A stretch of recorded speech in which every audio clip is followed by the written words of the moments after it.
Now that we are winding down Katie's junior year of high school, I just wanted to take a minute and make a sit-down video and discuss some of the things I've been thinking about as we're wrapping up Katie's high school years. So I've made many videos on the how-tos of homeschooling in high school, curriculum ideas and things like that, and I will go ahead and link that in a playlist up top and down below in the description box. But today is going to be a different kind of video and more from the heart.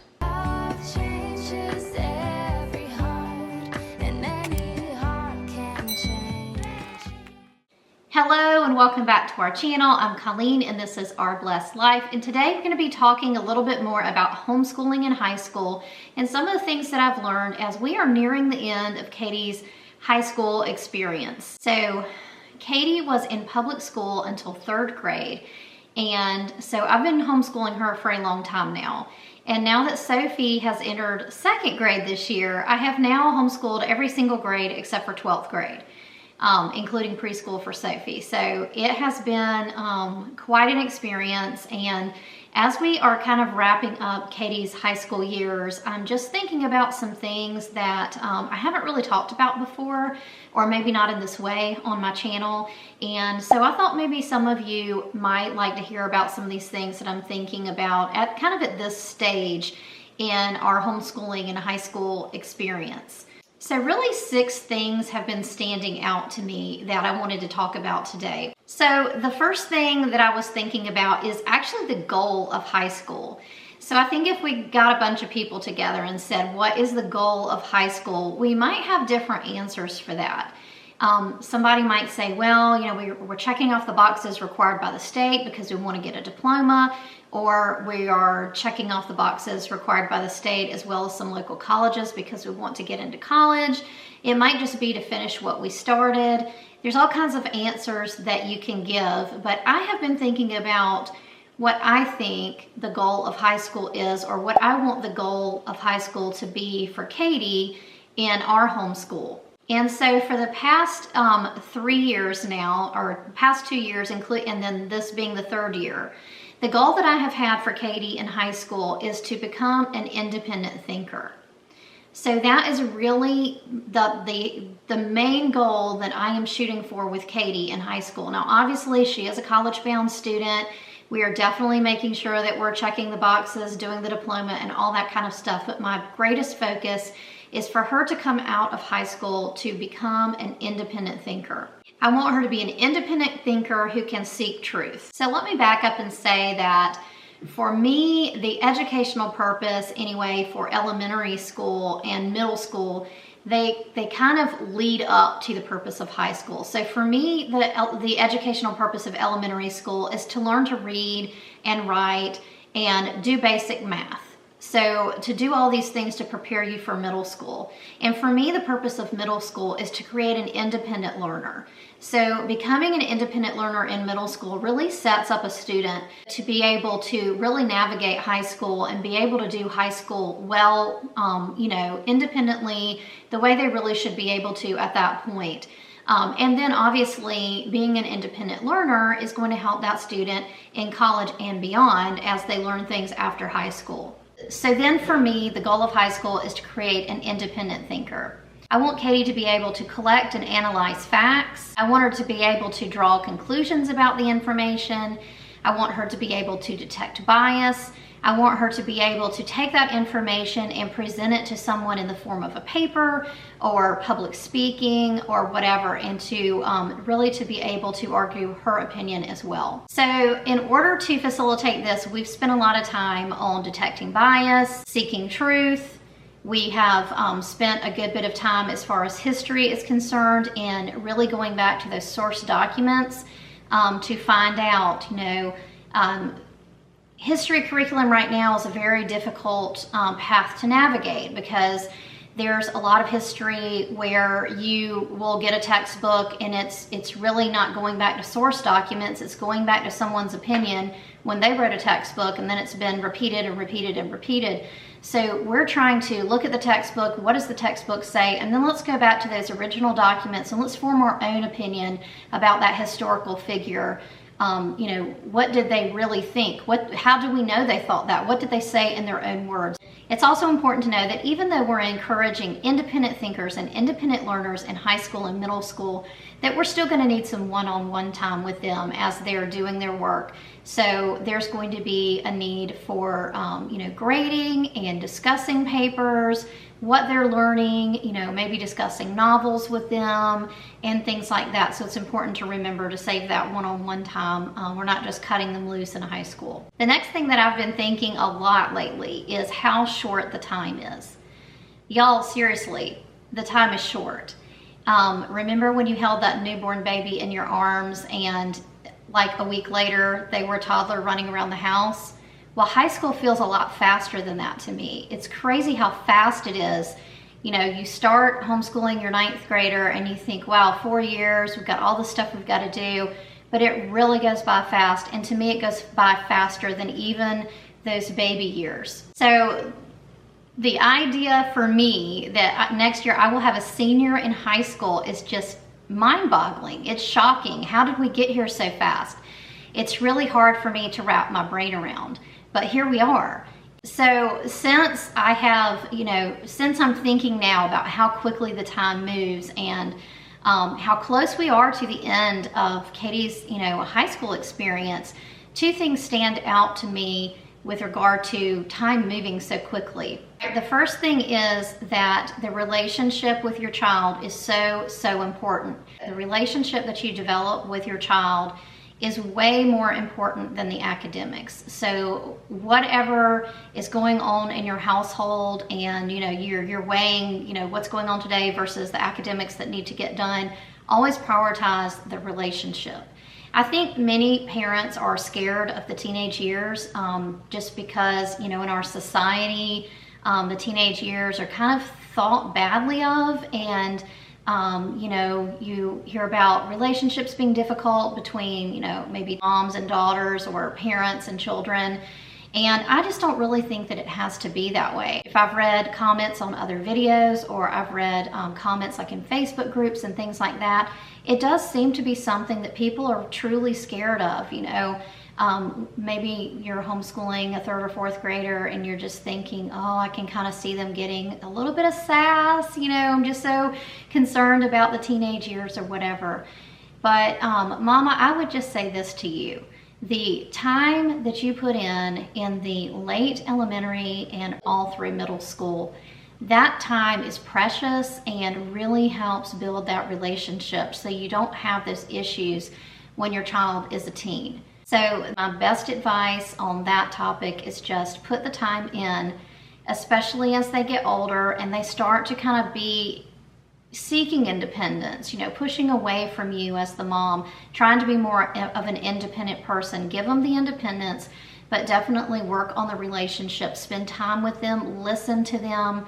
If they're having a bad day, listen to them. Don't worry about the academics. Sometimes you're going to have days where things just are not going to follow your plan, but investing that time with your child in, especially in middle school, even into the early high school years, and for a lot of kids, even like in 4th and 5th grade, 4th, 5th, and 6th grade, and during that time, is just so important. And I think it has major payoff in the middle and older teenage years, and I would suspect as well even into adulthood. The other thing that the whole time flying by so fast really made me think about is how important it is to plan. You're working towards a goal of high school graduation, I would imagine, if you're homeschooling your high schooler, and that doesn't happen without some amount of planning. So you need to begin with the end in mind. Usually 4 years is all that we get to complete all the credits that are necessary for graduation and also for college admission if you have a college-bound high school student. Planning in the 8th and 9th grade years is really helpful in making sure that you're getting the right credits, the credits in the right subjects and the right number of credits and all of that kind of stuff. If you are a member of a homeschool association or a homeschool accountability group, or if you're with an umbrella school, you should be able to get good information about how to plan in your state for what's necessary for both high school graduation and also what is expected for college entry. And I have said more than one time on this channel, and I hope that this is something that that y'all are hearing and thinking about, and that is this. Many times the criteria for graduating high school and the criteria for college admission is not necessarily the same thing. So as you are planning, I would encourage you to look beyond your state, just your state high school graduation requirements, and look at a couple of schools where either you think your child is likely to apply for college, or if you have no idea and you're just sitting at home with an 8th grader and you're like, that is way too far in the future, then at least go to a couple of state universities and look at admission requirements and make note of those. And the main thing that you want to make note of is what are the differences between your high school graduation requirements and what they're requiring for admissions. You may only need 2 lab sciences to graduate high school, but you may find that you need 3 lab sciences for college entry. So I would just encourage you to do that. I do have some videos on planning in my Homeschooling in High School playlist. I will link that playlist in the description box below, and I'll pop one of those planning videos up top in the cards. The next thing that was not obvious to me at first, but I think is very important, and I wanted to make sure that I mention this to you, is the importance of study skills and note-taking. Now, I was a public school student, and this was not really something that I was ever taught. It's something that I eventually picked up on my own, and good study skills was not something that was extremely obvious to me at first in our homeschooling and high school experience. And actually, I accidentally learned about the importance of this when Katie in 9th grade enrolled in Dr. Schwarman's algebra class. And so I've talked about Schwarman Math and Science before on this channel. I will link some videos in the description box below. He has classes on math and science, and I think they are phenomenal. One of the things that stands out to me on the Schwarman science and math classes is the time that he takes to teach the kids how to take notes, what they should be writing down, and how to study. And we kind of accidentally learned how important that was in the midst of taking the first algebra class that Katie took with Dr. Schwarman, which I believe was Algebra 2. So in taking classes with Dr. Schwarman, both in math and science, Katie was able to pick up a lot of study skills and good habits and note-taking skills that she's been able to apply across the board. In fact, I really believe that the study skills and the note-taking skills that she learned in Dr. Schwarman's math classes and science classes is what took her from having a hard time in French to considering French to be one of her easiest subjects. So when she first started taking French, she really thought it was difficult, and I think the reason why is she had so much new information being presented to her every time she would take the class, and she wasn't yet proficient at note-taking and studying. And I think over time, as she learned how to do that, that has really helped her in her foreign language classes. So the ability to really be able to study on their own, or even knowing when to bring you in to help them study, and the ability to really take good notes is what's going to truly make your student an independent learner and really be ready for college, in my opinion. So last thing that I wanted to share with you that's just been on my mind lately is the importance of record keeping for the homeschool mom. So when you have a student in high school and you know, at the beginning of high school, you may not know whether or not your child is going to be college bound. My opinion is to go ahead and treat them as if they are college bound, so that you're not taking away any opportunities. And a good thing to do if you have a college bound high school student is to have a portfolio for every year of high school. Now, you might be thinking, my state doesn't require me to have a portfolio. Well, my opinion, my very strong opinion, is you should do it anyway. And the reason why is the college that your child applies to may ask for specific information that you just don't remember if you have not kept the right records. So some of the things that I would recommend putting the portfolio, and I'm going to pop some of these up on the screen. I do have a whole video on portfolios and how to keep a portfolio, and I will put that in the iCards above as well.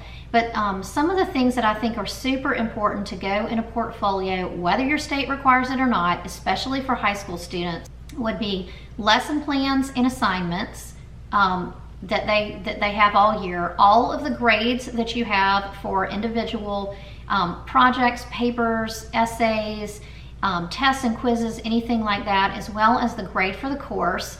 a copy of the transcript to that date, so through their sophomore year if you're doing a portfolio for the sophomore year. I would also include any curriculum used, as well as any supplemental items such as novels or other books, other textbooks, anything like that.